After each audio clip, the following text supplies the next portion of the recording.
Welcome back नाज़रीन, clinic online दोबारा खुशामदीद। बात हो रही है एलर्जिक रेनाइटिस पे। डॉक्टर खालिद महीदा हमारे साथ मौजूद हैं और कराची से कॉलर मिसेस हक भी मौजूद हैं लाइन पे। अस्सलाम वालेकुम मिसेस हक। जी अस्सलाम वालेकुम। वालेकुम सलाम, कैसी हैं आप? ठीक हैं जी अल्लाह का शुक्र है। जनाब।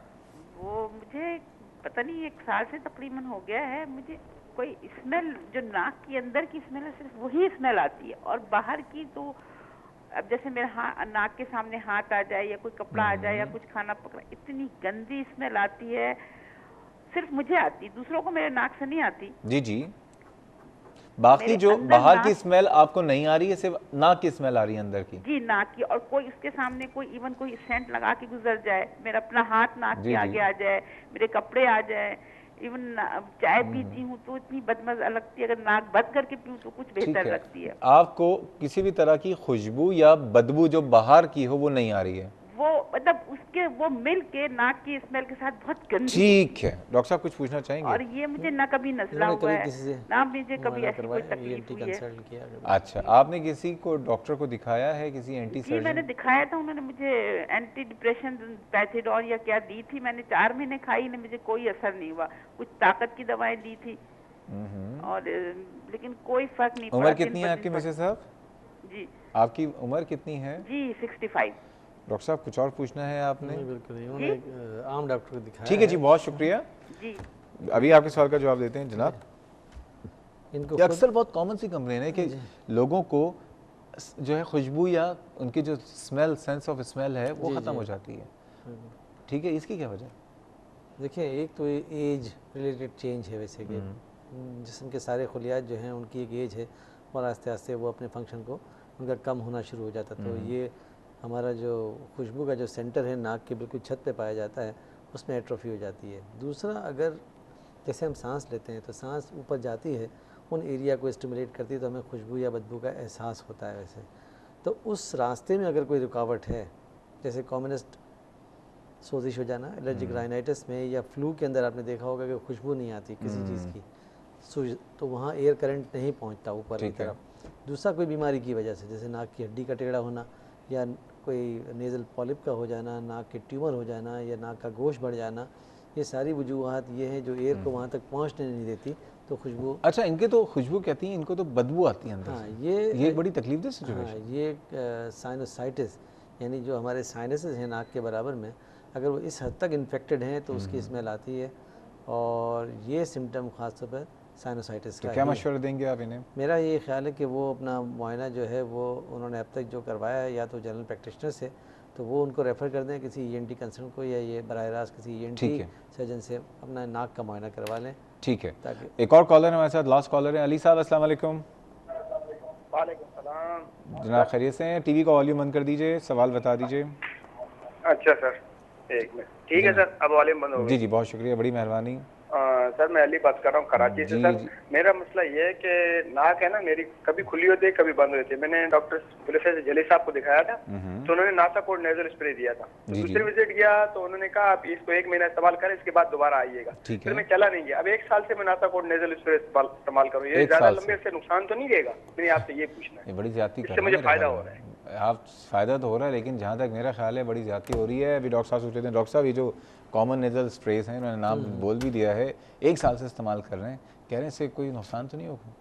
नेज़ा, उन्होंने कोई स्टीरॉयड स्प्रे का नाम लिया शायद। जी हाँ, मुझे का नाम है। अच्छा, ज़ाइलोमेटाज़ोलिन का जी। वैसे। हाँ, अब ये उनको मशवरा दिया था किसी ने 1 महीने का, वो भी बड़ी जाती है, क्योंकि ये जो स्प्रे जो आजकल कॉमनली इस्तेमाल होता है, जिसका हम ब्रांड नेम नहीं ले सकते, ज़ाइलोमेटाज़ोलिन इसका कंपोनेंट है। इसमें एक ही खूबी है कि वो नाक के सर्कुलेशन को श्रिंक कर देती है, गोश्त को श्रिंक, सूजन कम हो जाती है, नाक खुल जाता है। लेकिन जैसे ही उस दवा का असर ख़त्म होता है तो टिश्यू अपनी जगह पे आ जाते हैं, नाक बंद हो जाता है। तो ये टेम्प्रेरी, जब फ्लू की हालत हो या नाक खोलने के लिए कि बिल्कुल चोक हो चुका हो, तो उसमें हम प्रिस्क्राइब करते हैं 4 या 5 दिन के लिए। एग्जैक्टली। ठीक है, 4-5 दिन के बाद मसला हल हो जाता है और नाक खुल जाता है। लेकिन इतना मज़ा आ जाता है कि जैसे ही नाक में वो स्प्रे करते हैं, नाक बिल्कुल खुल जाता है और सांस अच्छी और बाहर हो फड़क जाती करके खुलती है एकदम। है। फिर ये होता है इसकी डिपेंडेंसी हो जाती है, इसकी एडिक्शन हो जाती है। और यही होता है कि फिर उसकी स्प्रे की जो फ्रीक्वेंसी है, यानी पहले दिन में 2 बार इस्तेमाल करते थे, फिर 3 बार, अब तो हर घंटे में इस्तेमाल करते हैं, और जेब में हर वक्त एक बोतल रखते हैं लोग।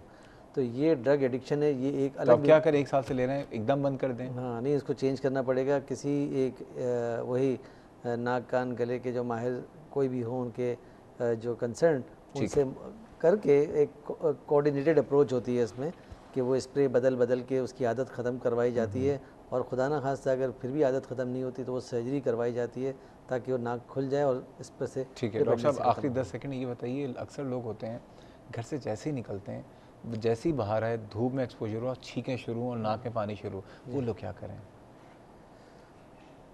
वो पोल्यूशन की वजह से है, तो मेरा ख्याल में ये है कि घर के अंदर भी और घर के बाहर भी अगर वो मास्क लगा के रखें। अमूमन घरों में झाड़ू दिल रही होती है, या तो खवातीन दे रही होती हैं, लेकिन खवातीन अब मासी कल्चर है, खुद नहीं दे रही होती तो मासियाँ दे रही होती हैं, उस वक्त लोग क्या करें जिनको ये प्रॉब्लम है? तो उस वक्त हमारी एडवाइस तो ये होती है कि उस वक्त रुमाल बांध लें, या जो या कमरे से चले जाएं, या कमरे से चले जाएं, या जो मास्क आजकल प्रिपेयर अवेलेबल है कमरे से हम इसलिए जाते हैं कि लगता है कि कहीं कोई चोरी ना हो जाए सामान वामान ना, तो मतलब प्रोटेक्ट कर लें, कवर कर लें उसको। ठीक है। और जो लोग बाइक में ट्रैवल करते हैं ज़्यादा, वो अपने आप को कवर करें, क्योंकि जो ठंडक है हवा की उससे भी वही वेजो मोटर राइनाइटिस हो जाता है, और उसमें भी खामखा वो एंटी हिस्टामिन और दूसरी दवाएं खाते रहते हैं। हेलमेट पहने और हेलमेट के आगे मास्क लगा होता है, हेलमेट पहन लें और अपने आप को प्रोटेक्ट करें हवा से, सीने को। ठीक है। डॉक्टर खालिद महिदर साहब, बहुत बहुत शुक्रिया आज आप इस प्रोग्राम में आए, और आपको अंदाज़ा हो गया होगा कॉलर्स को देख के कि कितना बड़ा ये मसला है, और जिसको हमने अंडरस्टिमेट किया हुआ होता है ऐसे मसाइल को। उम्मीद है कि इंशाल्लाह दोबारा इस प्रोग्राम में एक दफ़ा इस तरह के टॉपिक को ज़रूर डिस्कस करेंगे आइंदा आने वाले दिनों में। बहुत शुक्रिया आपकी आमद का। नाज़रीन, था हमारा आज का प्रोग्राम, और वही वाली बात जो कि मैंने शुरू में कही कि हमने तो नाक का मसला इज़्ज़त के साथ जोड़ दिया है, और इतना जोड़ दिया है कि हम एक दूसरे की जान लेने से भी अब दरेफ्त नहीं कर रहे हैं। लेकिन नाक का जो एक्चुअल मसला है वो बड़ा डिफरेंट है, उसका जान से कोई ताल्लुक़ नहीं है, उसका ज़िंदगी से कोई ताल्लुक़ नहीं है, लेकिन वह बड़ा तकलीफ़देह, बड़ा पेचीदा। एलर्जिक कंडीशन एक ऐसा स्टेट है कि आप किसी भी चीज़ से एलर्जिक हो सकते हैं। पहली बात यह है कि आइडेंटिफाई कीजिए, और आइडेंटिफाई करने के बाद जो है उसको अवॉइड कीजिए, और ख़ुसूसन घर में जो कारपेट्स हैं, अगर आप एलर्जिक हैं तो कारपेट्स हटा दीजिए। स्टफ़ टॉयज़ बच्चे जो हैं उनको गिफ्ट दिया जाता है, बच्चे खेल रहे होते हैं, लिपट के सो रहे होते हैं, उसको अवॉइड करें। अमूमन जो ब्लैंकेट्स होते हैं उसका जो फ़र होता है वो भी एलर्जी कॉज कर रहा होता है। ब्लैंकेट यूज़ करना है तो ब्लैंकेट के कवर्स आ रहे होते हैं। अगर कहीं पे घर पे कहीं झाड़ू दिल रही है, कहीं पे धूल मट्टी है, तो आप उस जगह से आप इज्तनाब कीजिए। और आखिर में यही कहूँगा कि कोई भी दवा, कोई भी डॉक्टर अगर आपको दे रहा है तो ये दवा जो है उस डॉक्टर के मशवरे जो है वो सारी ज़िंदगी के लिए नहीं होता, उसको जब तक आप उसको जाके रिव्यू ज़रूर करें। सालों साल कोई दवा लेना मुनासिब नहीं है, अपनी ज़िंदगी और अपनी सेहत से मत खेलिए। इस प्रोग्राम में इंशाल्लाह ताला कल जो हम बात करेंगे, कल बड़ा इंपॉर्टेंट टॉपिक है कि पाकिस्तान में पहली दफ़ा जो है साइबर नाइफ़ की एक टेक्नोलॉजी इंट्रोड्यूस हो रही है जिना पोस्ट ग्रेजुएट मेडिकल सेंटर के डिपार्टमेंट रेडियोलॉजी में। जो कैंसर के जो मरीज़ हैं उनके लिए एक बहुत खुशखबरी है, और बहुत बड़ी बात यह कि इस वक्त ये बहुत समझ लें 4 बर्रे आज़म में है, और पाकिस्तान अब 5वां बर्रे आज़म होगा साउथ एशिया में, तो आई थिंक शायद पहली जगह ही होगी जहाँ पे ये पाकिस्तान में मशीन आ रही है। करोड़ों रुपए की मशीन है, लेकिन एक आदमी बड़ी मेहनत से ये गवर्नमेंट सेटअप में लेके आ रहा है, और मरीज़ों का फ्री इलाज करवाना चाहते हैं, खुसूसन कैंसर पेशेंट को। तो कल का प्रोग्राम ज़रूर देखिएगा। इस पर तली फीडबैक या सजेशन हो तो आप मुझे ईमेल कर सकते हैं cliniconline@health-tv.tv, या फेसबुक पर जाके क्लिनिक ऑनलाइन के पेज को सब्सक्राइब करके अपने सवाल अपनी डिमांड से आगाह कर सकते हैं। अपना बहुत ख्याल रखिएगा और हमें अपनी दुआ में याद रखिएगा। अल्लाह हाफ़िज़।